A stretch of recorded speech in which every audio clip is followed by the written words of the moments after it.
जुलाई को हम सेलिब्रेट करते हैं world hepatitis day. Hepatitis celebration का कोई मौका नहीं है। मतलब कोई भी चीज जो खराबी कर रही है एक्चुअली उसको सेलिब्रेट नहीं करते हैं, बट क्योंकि हम इस दिन अवेयरनेस देते हैं इस चीज के बारे में, इसीलिए हम कहते हैं कि हम सेलिब्रेट कर रहे हैं। ठीक है। हेपेटाइटिस में दो लफ्ज आए हैं, HEPAT, हिपैट प्लस आइटिस। ठीक है, मतलब समझते हो इसका? Any one of you? हिपैट किसके लिए यूज कर रहे हैं? साइंस पढ़ी है? Yes. डाइजेस्टिव सिस्टम पढ़ा है? Yes. ओके। ये क्या लिखा है मैंने? Liver. तो मेडिकल टर्म्स में लीवर को ठीक है। और आइटिस का मतलब होता है इन्फ्लेमेशन। इन्फ्लेमेशन मतलब स्वेलिंग। स्वेलिंग कहीं पे किस लिए आती है?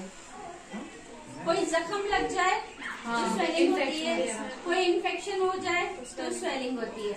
तो हेपेटाइटिस का मतलब ये हो गया कि कहाँ स्वेलिंग हो रही है? लीवर में। ठीक है। लीवर में अगर स्वेलिंग हो रही है तो वो क्या करेगी? लीवर जो काम कर रहा है उसके कामों में इंटरप्शन करेगी। हाँ, सर बुला रहा है। हाँ, उसके कामों में इंटरप्शन करेगी। लीवर जो फंक्शन कर रहा है वो नहीं कर पाएगा। आपको मालूम है लीवर आपकी बॉडी का बहुत ही इम्पोर्टेंट ऑर्गन है। ठीक है।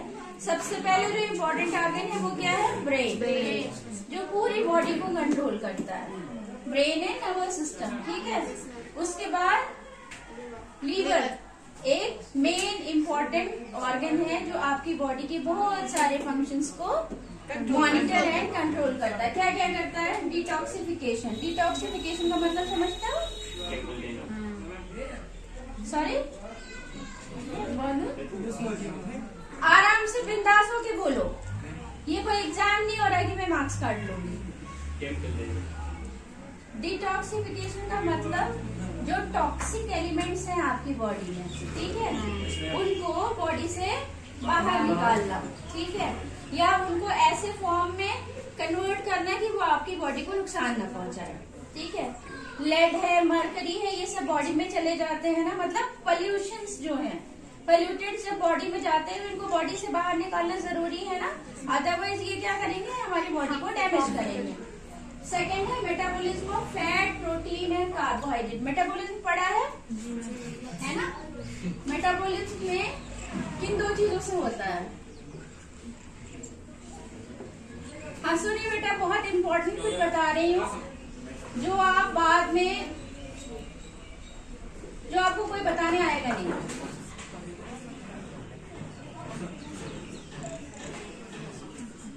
एनाबॉलिज्म, कैटाबॉलिज्म जानते हो?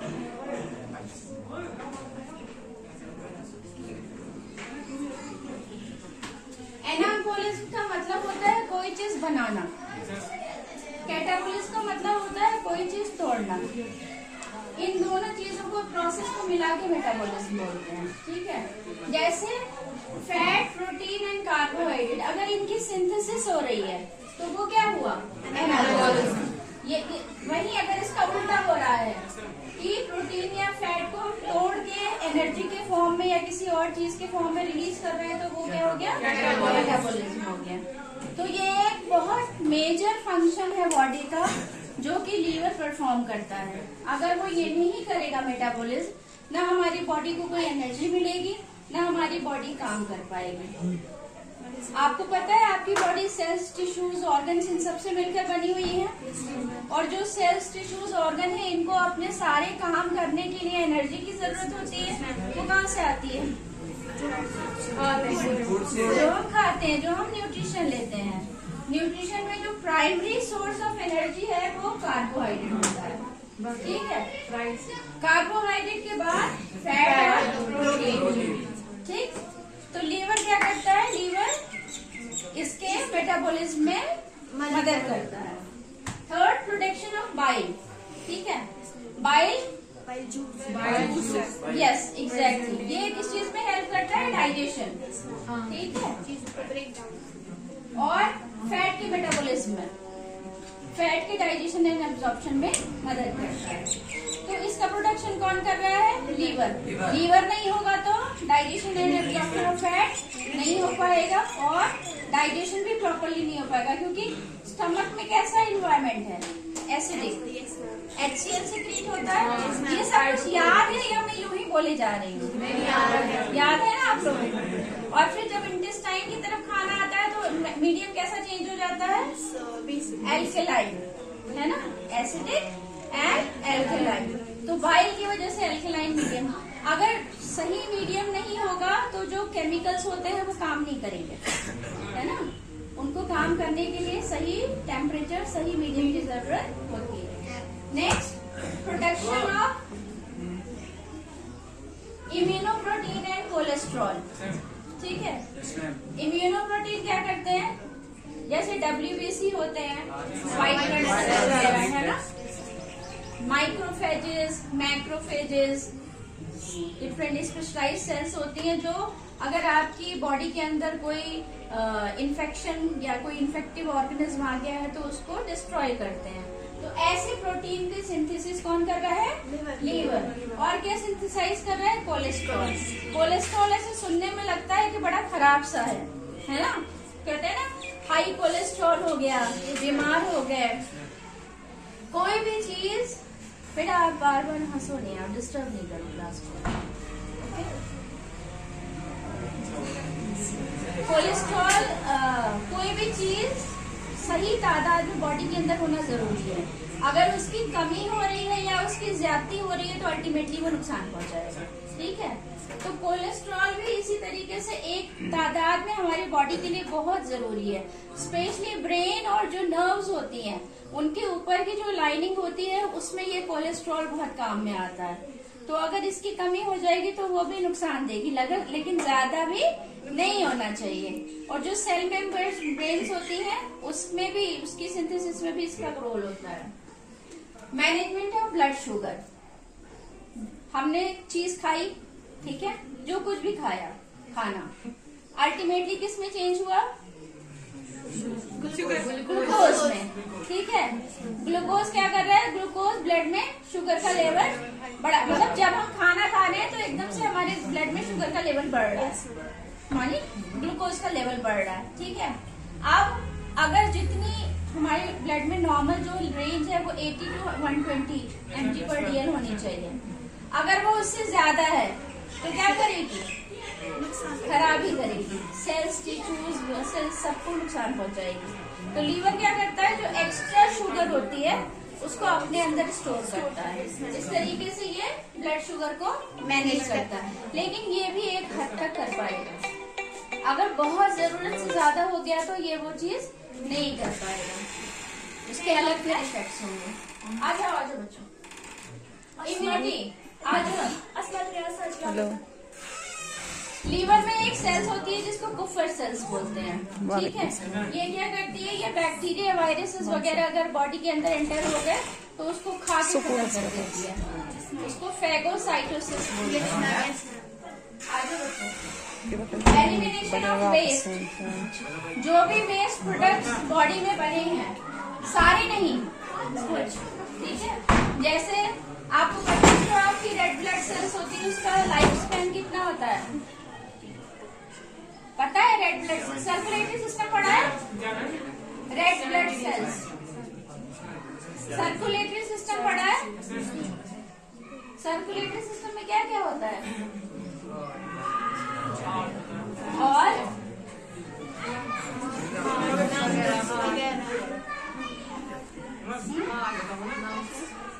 lungs?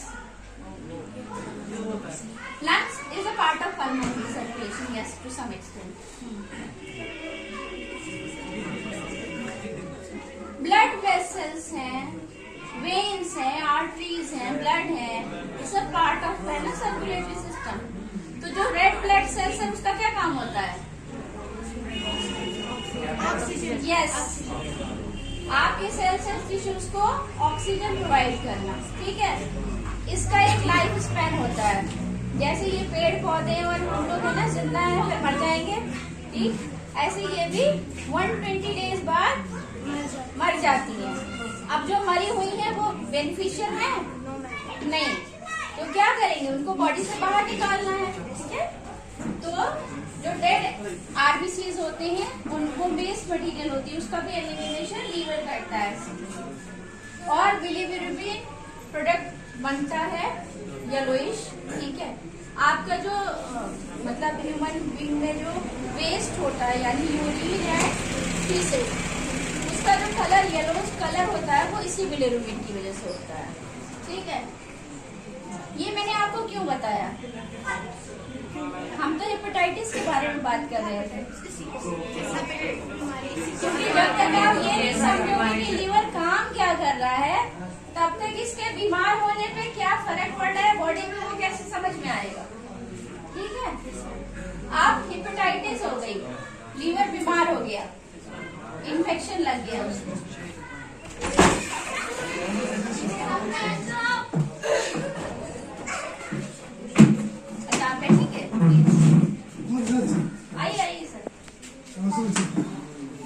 आप लीवर बीमार हो गया, ठीक है। कैसे होता है ये, वायरल इन्फेक्शन 5 टाइप के होते हैं, ए बी सी डी और ई, ठीक है। हेपेटाइटिस ए और ई जो होते हैं ये कैसे फैलते हैं, viral infection orofaecal route. Orofaecal का मतलब ओरो से हो गया माउथ, फीकल मतलब स्टूल, टॉयलेट, ठीक है। तो मेनली ये वाटर बॉर्न होते हैं, food and water borne, food and water. अगर इनका कंटामिनेशन हो गया, मतलब कोई एक बंदा है जिसको हेपेटाइटिस ए या ई हुई है, ठीक है। पहले ओपन लैट्रिन्स होती थी ना, और ये जो ड्रेन हम ऐसे डाल देते हैं वाटर सोर्स में, है ना। और अभी तक मुझे जहाँ तक पता है सोलार में जो फिल्ट्रेशन का वो है वो अभी तक पूरा अच्छे से बना नहीं है ना बच्चों। इसका मतलब जो पानी आपका आ रहा है वो पूरा प्यूरिफाई होके नहीं आ रहा है। अनटिल आप घर में कोई उसका ट्रीटमेंट ना करो उस पानी का, वो सेफ वाटर नहीं कहलाएगा। और सेफ वाटर कहलाने के लिए या तो घर में प्यूरिफायर लगा लो या फिर वाटर को बॉइल करके पियो। सिर्फ पीना ही नहीं है, कुकिंग के लिए भी बॉइल्ड वाटर ही इस्तेमाल करना है, ठीक है।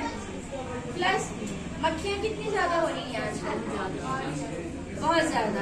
आपको पता है वो कहाँ से बैठ के आके आपकी प्लेट पे बैठी है, वी नेवर नो, है ना। तो अगर हाउस फ्लाइज होंगी, घर में गंदगी होगी, आसपास गंदगी होगी, तो they are very much chances कि जो फूड एंड वाटर है उसका कंटामिनेशन हो सकता है। जरूरी नहीं है कि पत्ते के ऊपर बैठेगी तभी कंटामिनेट करेगी। जिस प्लेट में आप खाना खा रहे हो, आपकी मम्मी ने उसको धो के रखा है, मगर उस पर आके हाउस फ्लाई बैठ गई, अब वो कहाँ से आ रही है वो आपको नहीं पता है। तो जो उसके पैरों में हेयर्स होते हैं, जरासीम लगे होते हैं, वो जरासीम कहाँ गए, वो आपके बर्तनों पे गए और आपको पता नहीं, आपने उसी में खाना खा लिया। तो आपको कभी पता ही नहीं चलेगा कि आपको हेपेटाइटिस हो क्यों गई, जबकि आपने खाने से पहले सोप एंड वाटर से हाथ भी धोया था। तो अपनी हाइजीन और अपने सराउंडिंग एनवायरनमेंट की हाइजीन भी बहुत जरूरी है और ज्यादा ख्याल करने की जरूरत है। इसीलिए आजकल के मौसम में जबकि हाउस फ्लाइज इतनी ज्यादा है, मक्खियां ज्यादा है, स्पेशली खाना खाने से पहले बर्तन अगर ऐसे खुले रखे हुए हैं तो उनको एक बार और वॉश कर लें, ठीक है, और उसके बाद उसमें खाएं। घर वालों को भी बता के रखें, कोई भी चीज खुली नहीं रखनी है, ना पानी ना खाने का चीज, उसको ढक के रखना है। दूसरी टाइप्स है B C D.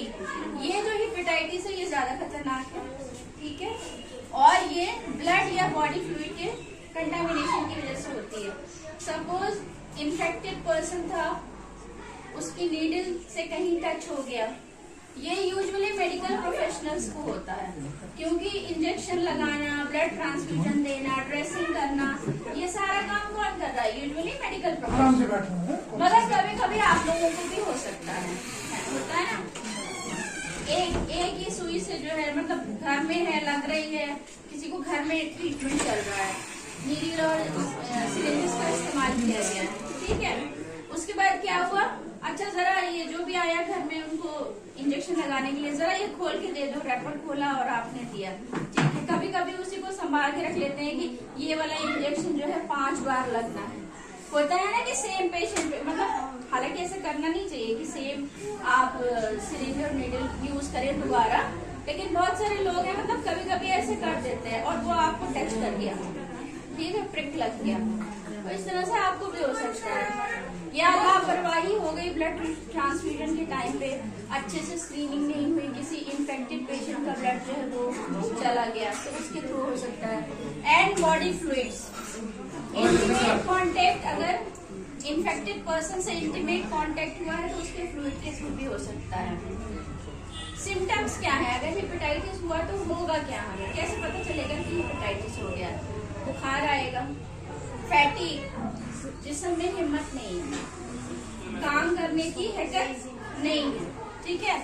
Nausea and vomiting, nausea कहते हैं फीलिंग ऑफ वोमिटिंग, आपको उल्टी आएगी नहीं लेकिन अंदर से ऐसा लगता है जैसे उल्टी आने वाली है। और वोमिटिंग जब एक्चुअली वोमिट कर दो। और क्यों कर रहे हो आप लोग ये सब? क्योंकि लीवर का काम मेटाबॉलिज्म में था, वो आपके डाइजेशन में हेल्प कर रहा था। लीवर बीमार हो गया, ये एंजाइम्स अपने आप वैसे सिक्रेट नहीं कर पा रहा जिस तादाद में उसको करना चाहिए था, ठीक है। तो इनडाइजेशन की फीलिंग आती है, ठीक। एब्डोमिनल पेन नेसेसरी होगा ही, क्योंकि लीवर कहाँ है? एब्डोमिनल कैविटी में, ठीक है। और जॉइंटिस, जॉइंटिस क्यों हो रहा है? क्योंकि जो बाइल था वो आप सिक्रीट नहीं हो पा रहा है, एक्सक्रीट नहीं हो पा रहा है, और वो आपकी बॉडी में जमा होता जा रहा है। तो क्या कर रहा है फिर? आपकी आईज को, आपकी स्किन को येलोइश डिस्कलरेशन दे रहा है। इस वजह से जॉइंटिस, उसी को हम कह रहे हैं कि जॉइंटिस हो गई है। और लीवर के सारे फंक्शन, जो सब कुछ वो काम कर रहा था, वो सारे डिस्टर्ब हो गए, ठीक है। अब अगर एक्यूट है तो हो गया acute and chronic. Acute hepatitis तो थोड़ा ट्रीटमेंट चलेगा, है ना, कुछ दवाइयाँ चली, ज्यादा जरूरत पड़ी तो कुछ दिन हॉस्पिटल में एडमिट होना पड़ा और आप कुछ वक्त के बाद ठीक हो गए। लेकिन अगर क्रॉनिक है, क्रॉनिक का मतलब जो ये 6 महीने तक पुरानी भी हो सकती है, पता नहीं चलेगा। तो ऐसी अगर प्रोलॉन्ग्ड वाली है तो उसको क्रॉनिक कहा, ठीक है। क्रॉनिक है तो और खतरनाक रिजल्ट्स हो सकते हैं। सिरोसिस, लीवर सिरोसिस सुना है? सिरोसिस और सीए, ये दोनों मेडिकल कंडीशन है। लीवर सिरोसिस मतलब अब लीवर का एक पार्ट पूरी तरीके से डैमेज हो गया, अब वो ठीक नहीं होगा, अब वो रीजनरेट नहीं होगा, ठीक है। और सीए यानी कैंसर, लीवर का कैंसर भी हो सकता है, वर्स्ट से वर्स्ट कंडीशन। अगर हल्का फुल्का सा है तो ट्रीटमेंट से ठीक हो जाएगा। पता कैसे चलेगी हेपेटाइटिस है? ब्लड टेस्ट, अल्ट्रासाउंड, सीटी, ये 3 चीजें जब हम करेंगे तो हमें पता चलेगा हेपेटाइटिस है कि नहीं है। अब इतनी खतरनाक बीमारी लेने की जरूरत है तो करना क्या चाहिए? टेस्ट करने से बीमारी नहीं होगी, हाँ? प्रिवेंशन आब चुन पाक भी हमेशा आब चुन पाक भी खाना ब्रोह गोडनथ अत पुराव साफनस बान वुन साफ छा यथ मज चुन, ठीक है। और प्रिवेंशन कैसे कर सकते हैं बता दिया है कि फूड एंड वाटर है वो कंटामिनेट अगर होगा तो उससे आपको हेपेटाइटिस ए एंड ई हो सकती है। तो अपना खाना पीना जो है वो संभाल के, ठीक, अपनी हाइजीन मेंटेन करना, सोप एंड वाटर से हैंड वॉश करना कुछ भी खाने से पहले, बर्तनों को अच्छे से वॉश करना, ठीक है। बॉइल्ड वाटर का इस्तेमाल करना या प्यूरिफायर वाले पानी का इस्तेमाल करना, ठीक। कुछ लोगों को अल्कोहल के कंजप्शन से भी हेपेटाइटिस हो जाती है, उसको हम अल्कोहलिक हेपेटाइटिस बोलते हैं। वैसे तो कश्मीर में अल्कोहल का यूज नहीं होता, मगर आप कुछ भी हो रहा है, ड्रग्स भी हो रहा है, अल्कोहल भी हो रहा है, सब कुछ हो रहा है, तो उसमें इंटेक से भी होता है, तो सीधे फिर इस चीज का इस्तेमाल नहीं करेंगे तो that is also preventive measure, ठीक है। और क्या था, BCD किससे हो रहा था, ब्लड एंड बॉडी फ्लूइड से। तो इन्फेक्ट मतलब चाहे बंदा इन्फेक्टेड हो या नहीं हो, किसी दूसरे की इस्तेमाल की हुई सिरिंज या कोई भी ऐसी चीज जिसमें उसका ब्लड लगा हो, उसको आपकी बॉडी से कांटेक्ट में नहीं आना चाहिए, स्पेशली अगर आपको कोई जख्म हो तो, क्योंकि जख्म से सीधे ट्रांसफर हो जाएगा उसका वायरस आपको, ठीक है। और बॉडी फ्लूइड से भी कांटेक्ट में नहीं आना चाहिए। और अगर किसी को हो गई है, इसमें बहुत सारे लोग ऐसे होते हैं जैसे घर में हो गया हेपेटाइटिस हो गई, होगी यूजुअली AE वाली ही, कम केसेस में है कि BC या D वाली हेपेटाइटिस हो, मगर हो भी सकती है, क्योंकि अब बच्चे जो है वो जो ड्रग्स ले रहे हैं वो नीडल और सिरिंज का इस्तेमाल भी कर रहे हैं, ठीक है। कुछ केसेस ऐसे नोन हमें है भी, ठीक, आपकी कम्युनिटी में। तो इसलिए प्लीज एंड प्लीज, अभी आप लोग टीनेज ग्रुप में हो, आपको क्यूरियोसिटी होती है चीजों को जानने की, नई नई चीज जानना, सीखना, देखने, मजा करेंगे, देखेंगे कैसा लगेगा, मजा आएगा। प्लीज इसमें मत जाओ, आप अपनी लाइफ स्पॉइल करोगे। I talk about drug addiction some other day, ठीक है। तो अभी के लिए बस इतना ही। कुछ पूछना है आप लोगों को, कोई सवाल? अच्छा लगा lecture? Thank you so much.